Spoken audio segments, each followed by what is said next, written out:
Good morning. Good afternoon to some. Welcome, Keisha. I see you on there. Glad everybody's here today, participating in your recovery, participating in my recovery.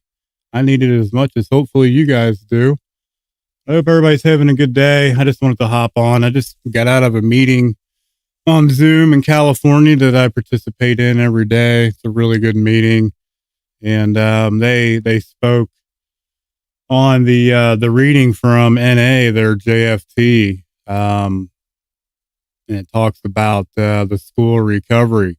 And what's that mean to you guys? What's the school recovery mean to you?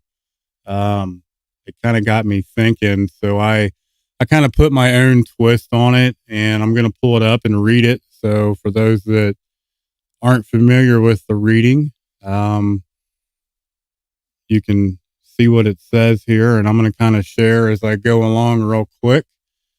Let me bring this up. I'll share the screen with you guys so everyone can see it.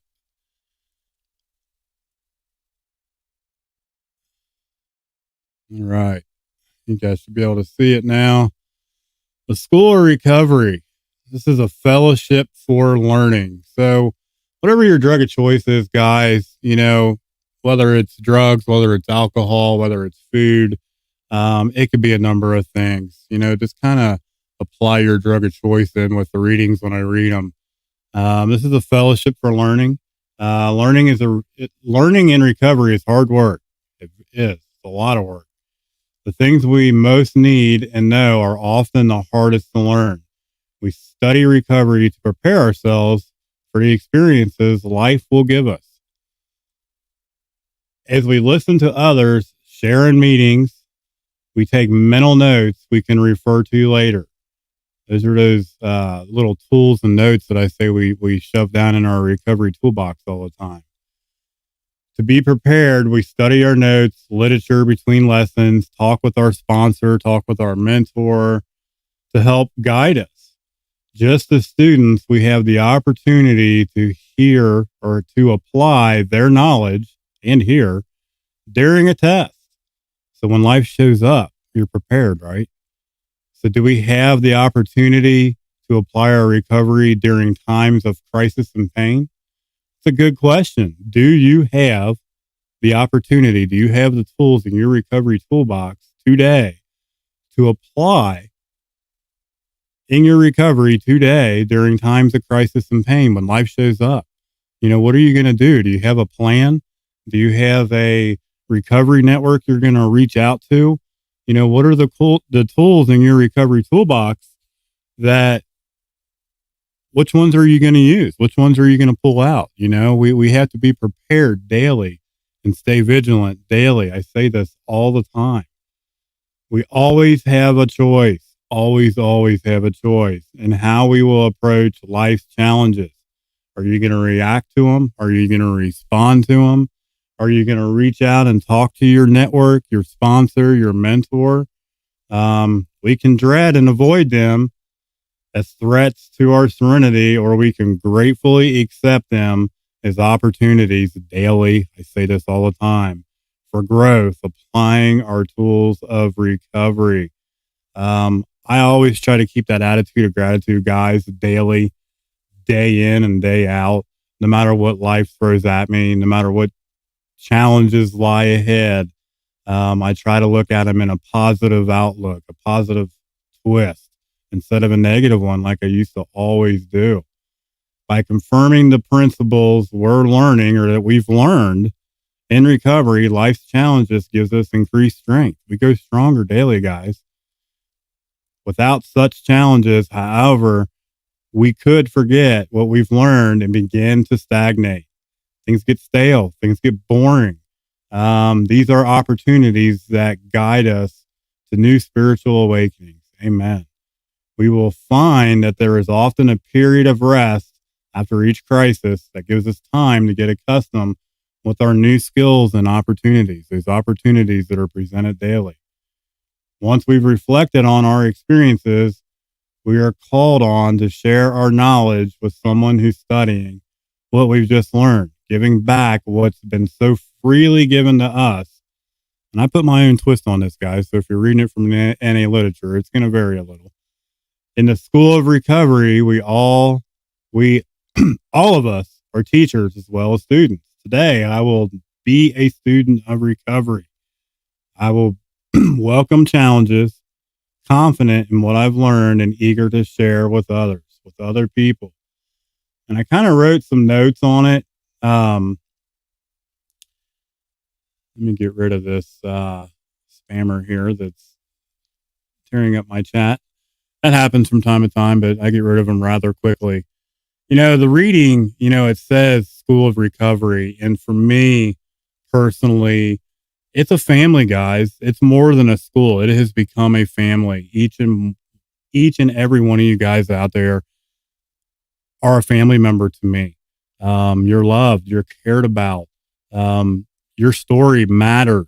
It absolutely matters. Each and every one of your guys' stories is encouragement. It's the experience, strength, and hope of others that is so powerful, and why I always say to share your experience, strength, and hope. You just never know who may need to hear your story today, guys. You don't know who's out there struggling.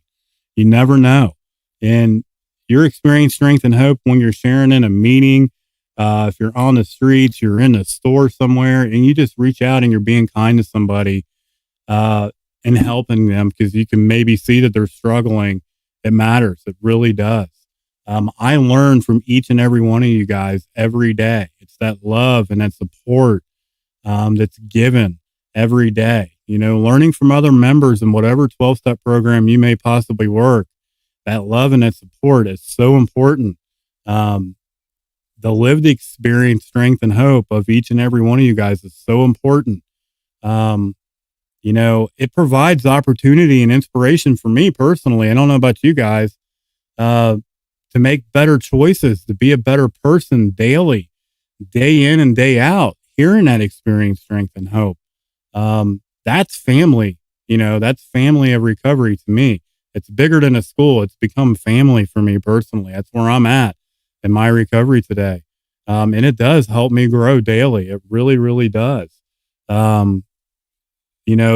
Mentally, spiritually, and physically, I'm growing stronger, and I'm becoming a better person, a better man daily, day in and day out. I'm becoming closer to my higher power, my God of my understanding. Trianti, I'll bring that up. She might share my pain, hopefully will let the newcomer know I can read your broken English. This is my friend from over in Amsterdam, guys. And I've gotten accustomed to reading her broken English, but beautiful person, and she's going through it right now. I'll just leave it at that. But you never know, life and life's terms too. And I love you, girlfriend. You're an amazing person. You're a beautiful woman, and I'm glad you're on here. I'm glad you're on here listening. I heard you share last night. I heard you share today. We do recover. Pain shared is pain lessened, right? How many times have we heard that? Pain shared is pain lessened. No matter what life throws at us, guys, no matter what, we just don't pick up. We don't pick up our drug of choice. Remain open-minded and willing to change, to try, to apply new things that we're learning in our recovery toolbox daily, day in and day out. When I do this, I have found that I take something from each and every one of you guys, from every single meeting I go to, whether it's an NA meeting, whether it's an AA meeting. I go to Nar-Anon meetings. I go to Al-Anon meetings. I love the meetings, and I take something from each and every single one that I go to. I want my recovery toolbox overflowing. I don't know about you guys, but I can't have enough recovery tools in my toolbox. That's why it's an open fellowship here. I welcome each and every one of you guys. I don't care if you're going to a food addiction place. And it totally lost my mind what it is, and I should know it because I was 510 pounds at one point in my life. Overeaters Anonymous, OA. See, 20 years of drug addiction. I have brain farts still. It happens. But you're all welcome. Each and every one of us. Addiction is addiction is addiction is addiction. And it's so important to share that pain, those struggles, those life experiences. I've shared about my weight struggles, my mental health struggles in meetings where I never thought it would mean a thing. And I would have people come up to me afterwards and hug me and tell me thank you. And I didn't think that I was sharing anything profound, but they related to it. That's why these rooms are so important. That's why that inspiration, that lived experience is so important. Um, Overfill your recovery toolbox, rip the fucking lid off of it. That's my suggestion. Rip it off, leave it open, and stay vigilant in your recovery daily. So you're prepared when life shows up, you know, take full opportunity of today, guys. Tomorrow is never promised. Take full opportunity. It's presented to you. It's available daily, and it's your choice whether you go after it or not, or you sit in your shit and you beat yourself up and you pour me yourself to death. I just choose not to do that. I'm so tired of the isolation and beating myself up that I share my pain like what was just shared in chat, and I get through it. And one day at a time, we do recover. We do recover when life shows up. I just try to keep my eyes open, my mouth shut, which is a struggle because I like to talk, and remain teachable. I don't have this. I won't ever have this. I have to remain teachable because I don't know everything, and nor will I ever. So I have to remain open-minded and willing. Those opportunities, those lessons that it talks about in the reading, they're there daily. Open up your ears, guys, and listen to them. They are there. They are absolutely there. I want to thank each and every one of you guys for listening in. It's a quick stream today. I'm feeling better. I think you guys might be able to tell that. I think I'm finally kicking this COVID bug. I get tested again tomorrow. Hopefully it's a negative. It was positive as of Tuesday. I started getting symptoms though, like last Friday. I'm hoping I get a negative result. So prayers up to Ohio, please. Cause I want to go back to work. I work in recovery. I miss being at work. I'm getting tired of sitting in this efficiency apartment. Even though I'm extremely grateful for it, I'm ready to go back to work. So prayers up for a negative result tomorrow, guys. I'm working on a couple more, recovery story live streams. I've got a couple people I've got one for sure lined up next month, and I've got 3 other possibilities. We're just working on dates right now. So keep an eye out on the page for some more flyers. So when I get those dates set in stone, I'll get them posted up. That way we can hear some stories, some more experience, strength, and hope. I'm going to have some more strong-willed women on here. I love hearing the women's stories and their experience, strength, and hope. If you've got a message of hope, message me on the page. Tell me a little bit about yourself. I'd love to have you guys on, man or woman. The more we share that hope to the hopeless, as my buddy Phil on Against the Odds says all the time. That's what it's all about, is getting the message out there, and hopefully we'll save a life today, guys. Thanks for listening. Thanks for tuning in. I hope everybody has a blessed rest of the day. We will talk to you guys later. See you guys. I love you.